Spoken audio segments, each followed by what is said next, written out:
This meeting is being recorded.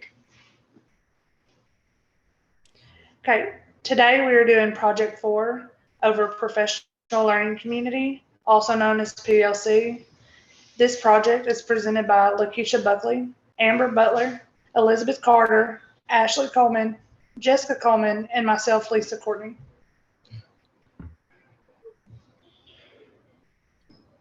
My name is Jessica Coleman. What a PLC is, it's a professional learning community. It is scheduled weekly time to meet with team members. It talks about student growth in targeted areas and mission, vision, and goals.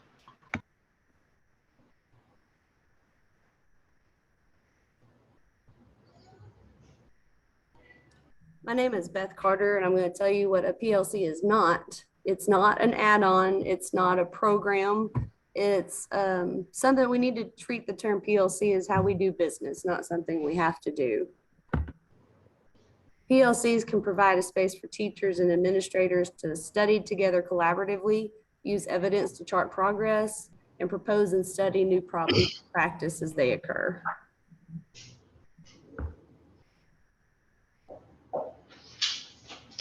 Benefits of PLCs. They help improve the quality of education. PLCs help improve by allowing, teachers' competencies. They give them more access to information and resources, work satisfaction, and the relationships teachers build with students, parents, and other coworkers. It also provides better access to information. Having access to information gives teachers the ability to understand and find better ways to interact with children with special needs. Teachers can utilize this in the school's resources to reach out to other educators and professionals as well.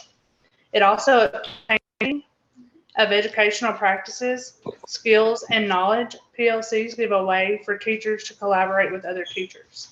And lastly, it also gives them the emotional and intellectual support that teachers need. It is a great source for teachers to have and maintain that support. It also provides a community to give you support and motivation as a teacher by collaborating with other teachers and professionals as well. Hi, my name is Ashley Coleman. I'm going over the 4 critical PLC questions. Number 1, what are students supposed to know and do? This is where you identify and unpack your essential standards.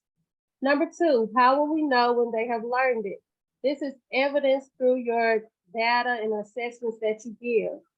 Number 3, what will we do when they haven't learned it? This is where you provide intervention or reteach. Number 4, what will they do when they already know it? This is where you provide enrichment activity.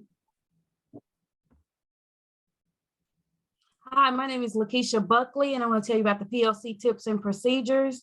The tips: avoid the echo chambers, avoid putting like-minded people into the same groups. That way that you don't have to worry about challenging meaningful relationships because they all agree. Establishing norms. When you establish more norms, you set clear expectations and clear goals for the group, what they need to do to participate, contribute, or interact in the group. Rotate leadership roles, change the roles around to where someone's doing something different every time, and use data as evidence. Instead of just using observation, teachers should use the data. This data will allow them to know where they need to grow or where they just need to improve on what they're doing. Collective commitments. Collective commitments are actions and beliefs that are created by the school staff. It's the we will statements. The teacher will, the collaborative team will, the leader, the admin will. It's those we will statements that for the actions that are created by the school staff.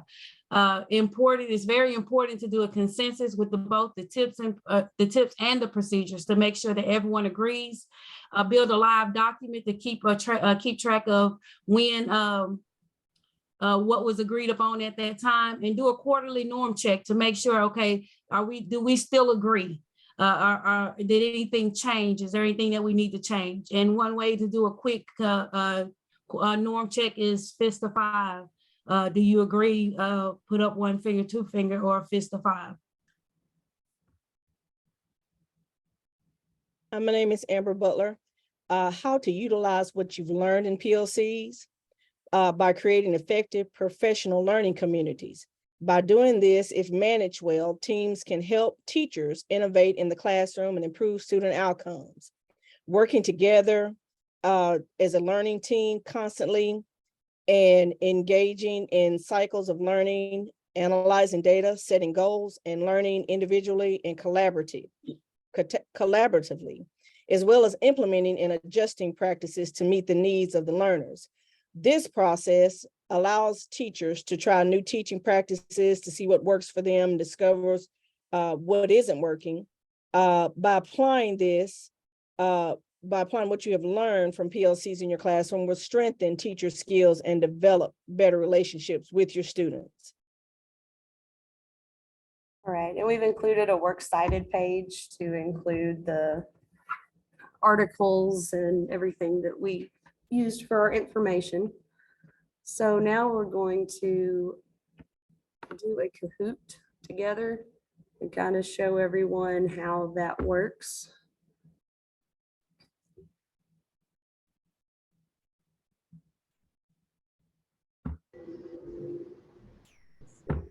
Sorry, I'm getting out of the slideshow and switching my tab here. Okay.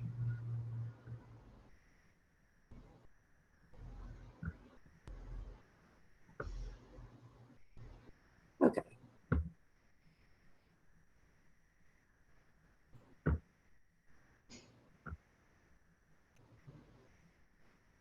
All right, can everybody see the Kahoot website now? Yes. Awesome. Yes. Okay, so we created a Kahoot with questions based on what we went over in our presentation. We each took a question. We've got 5 already ready to go that we'll go through, each of us with our question. And then our 6th one, Amber's going to give that to us so we can kind of show you how to create the question as you're going.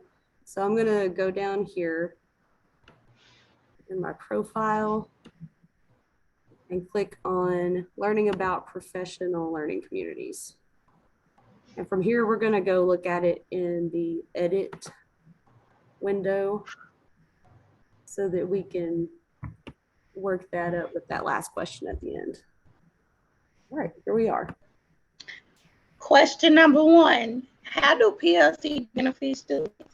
Does it mean only the teachers have to learn, or does it help them cheat on assignments? Or does it provide better learning opportunities through collaboration and teamwork?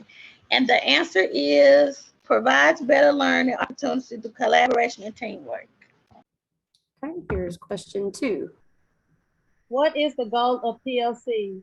Is it to improve student learning, give teachers a break from the classroom, for teachers to cover other classes, or to give teachers a lunch break? And the correct answer would be to improve student learning. So, number 3. Okay, question 3, how do you implement an effective PLC? You offer to buy everyone donuts. You offer everyone $50 to join. You start a mailing list for your own PLC newsletter, or you establish norms and promote a spirit of collaboration. And that answer would be the last one, green, establish norms and promote spirit of collaboration. Bringing donuts probably would help too. It probably would help. All right. Now, establishing team norms creates a clear set of expectations for how a team member should participate, contribute, interact, or all of the above. And the answer would be all of the above. This question can help evaluate team members' understanding of norms and the importance of implementing the norms in the PLC process. PLCs can provide a space for teachers and administrators to study together collaboratively, use evidence to chart progress, propose and study new problems or practice as they arise, or all of the above. The answer here is all of the above.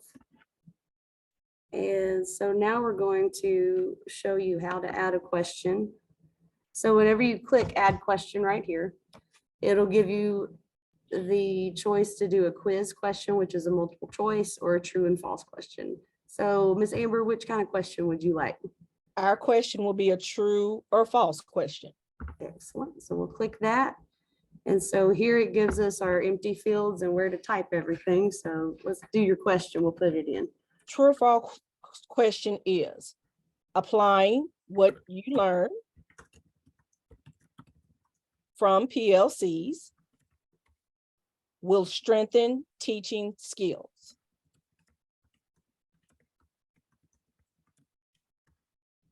And the answer is true. Excellent. So after you type the question, you click here so that whenever a student or other participants come and play your Kahoot, the Kahoot knows which is the correct answer. And I know a couple of us went through as we were developing this and played through the one that we had made. And it was pretty neat. I think it's a really good tool for your students. It's definitely a way to have them get interacted with you, and maybe being competitive as a game for them to want to participate more in class. Right. Also, as they're playing the game, it'll put them in what position they're in, whether it's first, second, third, fourth, fifth, and the final three will be able to be up on the podium and they'll see their name. And that's something that they love to do, see their name up on the podium. So they strive to do their best in what they're doing. And it's also a great study guide to go back to at a later date to refresh kids on what they've already learned. And it's also an awesome assessment tool because you can see with it using their name, you can see where, who knows this question or who knows that question and who needs to work on what. So I think it's an awesome thing to use. All right. All right. Well, this is wrapping up our presentation. We thank you for watching our Project 4. Thank you. Thank you. You.